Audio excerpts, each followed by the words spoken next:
Hey guys, what's up? If you're new to this channel, my name is McNeil and I'm from Louisa Automotive, and I'm here to talk to you about auctions today. So if you're a new dealer and you're interested in going to auctions and you want to know what to look out for, maybe you want to understand what an if bid is, that's what we're going to talk about here today. What is an if bid and what you should do about it if you end up getting one of those if bids, okay? Now, we always have to quickly plug our promotion because this video is sponsored by me. So don't forget to go on to louisa.ca and get your wipers. The promotion ends at the end of this year, December 31st. The last chance to buy your wipers, and you will be entered in that drawer to win 500 bucks. It's real. It's happening. Now, also, it looks like we've gotten quite a few subscribers in the past few days. Appreciate you so much. Looks like we're coming to that 900 mark very soon. Maybe we'll hit 900 by the end of the year, not 1,000, but whatever. If we hit 1,000, that's awesome. That's great.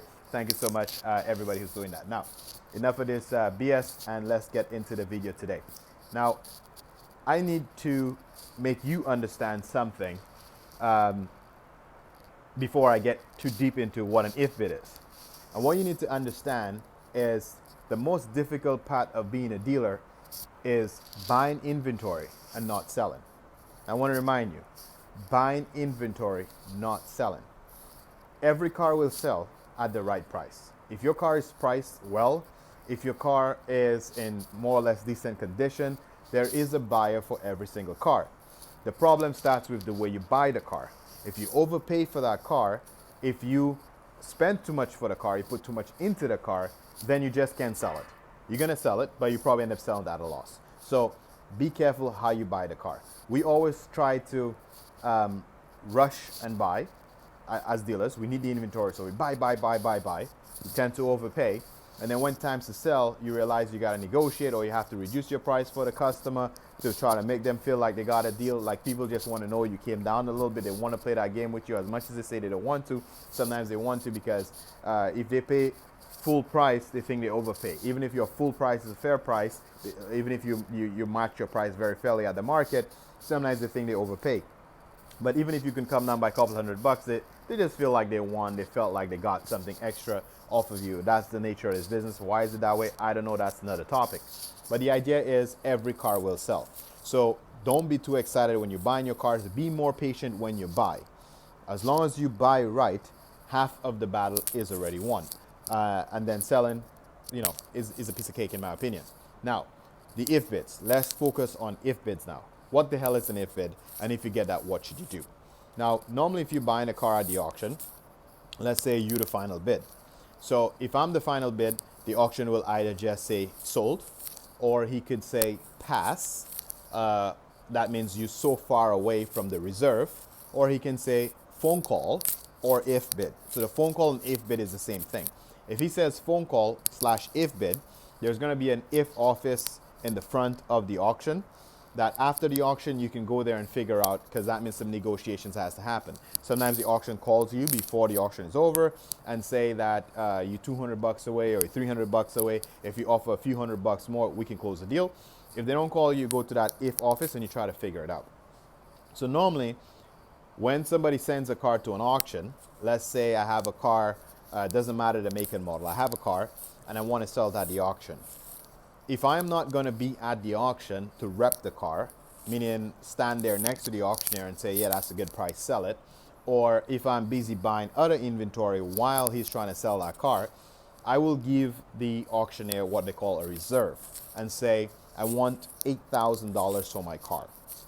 So if I say I want $8,000 for the car, if the car highest bid is $8,000 or over, automatically the auctioneer will say sold.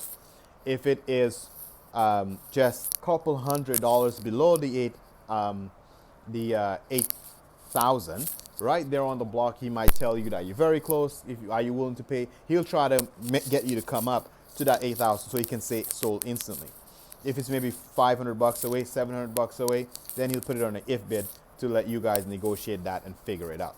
So now you need to decide what to do if it's an if bid. Now, on principle, before we talk about principle, as a rookie dealer, I used to look at the auction as everything there is wholesale. So even if the dealer wants a little bit more money, I'm a little bit emotionally attached to the car because I had it on my list, and then I want to make sure I win that car. So sometimes I end up throwing them a little bit more money in the if office. But on principle now, I do things a little bit differently. I understand that every single time a dealer run a car at the auction, he's paying a run fee. So he's serious about selling that car. Now, we need to control what we pay for the car. So you put him in a position where let him rerun it.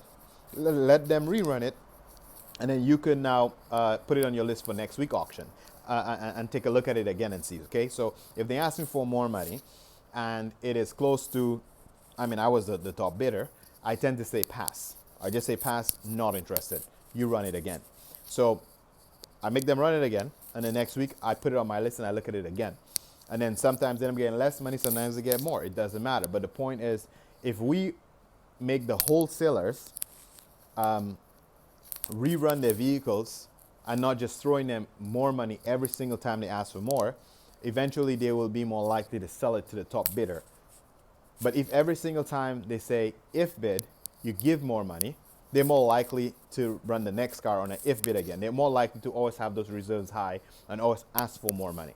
So when they ask, we need to say no. So as a new dealer, understand that you have the right to say no. You don't have to buy that car. You can wait for another car to run similar like that one. You have lots of options. Now, don't be greedy. Keep in mind, let's say that specific car, because when you go to the auction, you got to be prepared. So let's say that specific car, for some reason, you were willing to pay $8,500 for that car because you did your own market research. You know what you can sell that car for, and you're willing to sell this car for you're willing to buy that car for $8,500. Meaning, if there was another dealer next to you and you guys were bidding back and forth, you're willing to go as high as $8,500. So if the dealer come back in an if bid and he wants $8,000, or he willing to give it to you for $79,000, the fact that it was below what you're willing to pay for it, then of course you could grab the car. But if it is absolutely really close to your max amount, and the dealer wants more money, I would say pass, and give them a chance to run it again. Let them know that's the best you could possibly do. And, even just as a gesture, you throw extra $100 max at it so they see that you're willing to move a little bit. I think that's the best way to deal with it. But anyway, I hope this was helpful. You guys requested to get a little bit more auction videos so you can get a little more insight on how the auction works. So hopefully this topic here and the if bid stuff helps you. Anna and I do plan on doing a Q&A soon, probably this weekend we will do it. We have a few questions on there already, but if you want your questions in this weekend's Q&A, please leave them in the comment section below, and we'll sure try to include that for you. Anyway, for all of you who made it to the end, thanks for watching so much. I appreciate you. The business phone's ringing. Let me get back to work. Peace.